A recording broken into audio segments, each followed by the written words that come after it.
বন্ধুরা, south Africa বনাম আয়ারল্যান্ডের টি-20 খেলা হচ্ছে। তার মধ্যে এই ব্যাটিংটাকে অবশ্যই চিনেন, তবে আমি এর আগে কখনো খেলা দেখিনি। আজকে বা তার আগের টি-20 ম্যাচটা এই দুইটাই দেখতেছি।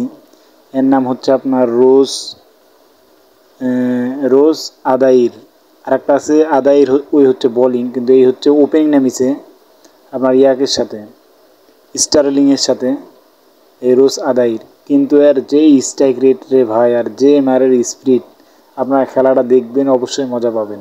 আমার এখানে না দেখলেও ইউটিউবে গিয়ে আপনার ফুল খেলাটা দেখবেন, হাইলাইটস, সেই মজা পাবেন। আমি তো খেলা দেখে আমি নিজেই আর কি এটা ভিডিও করলাম মোবাইল দিয়ে আর কি। আমার আর খেলাটা খুবই পছন্দ হয়েছে।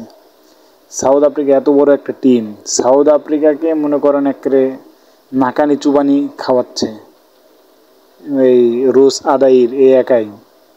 কিন্তু সাউথ আফ্রিকা অনেক খারাপ ফিল্ডিং করছে, আপনারা দেখতেই পাচ্ছেন। ফিল্ডিং যদি একটু ভালো করতো তাহলে এতগুলো রান হয়তো করতে পারতো না। তার মারের ওয়েট দেখেন আবার ক্যাচ মিস করছে। মারের ওয়েটই আলাদা, এখানে ক্যাচ মিস করছে, এইটা রান আউট মিস করছে। এই মিসগুলা করার কারণে আরও এইটা মিস করছে মনে করেন।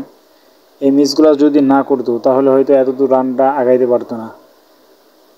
সাইজ দেখছেন, লম্বা চড়া তো ব্যাটিংয়ের স্ট্রাইক রেট অনেক সুন্দর। এই টি-20 খেলা বর্তমানে এখন যদি বাংলাদেশের সাথে হয়, আমার মনে হয় না বাংলাদেশ এই আয়ারল্যান্ডের সাথে পারবে। তো অন্যান্য ব্যাটিংরা খুব একটা ভালো করতে পারছে না, কিন্তু এই রোজ আদাইর এই একাই মানে সাউথ আফ্রিকার বোলিংদেরকে কুবে একবারে তামা বানাচ্ছে।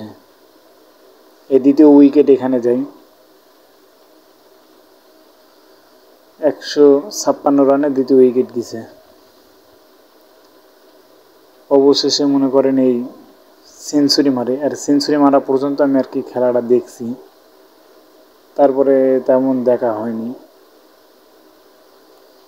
কারণ ক্রিকেট আমার খুব ভালো লাগে, আমি ক্রিকেট খেলাটা দেখি। এরা বোলিং খুব খারাপ করছে সাউথ আফ্রিকা।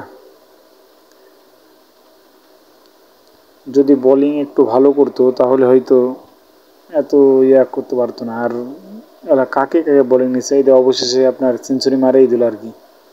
আয়ারল্যান্ডের প্লেয়ার টি-20-তে মাত্র 57 বলে 100 রান। ওয়াও, অনেক সুন্দর। আমাদের বাংলাদেশি মনে হয় না আমি কাউকে এরকম দলের খেলাতে দেখছি। বিপিএল খেলাতে দেখছি, ওইটা আলাদা, কিন্তু দলের খেলাতে এত দ্রুত সেঞ্চুরি কাউকে মারতে দেখিনি।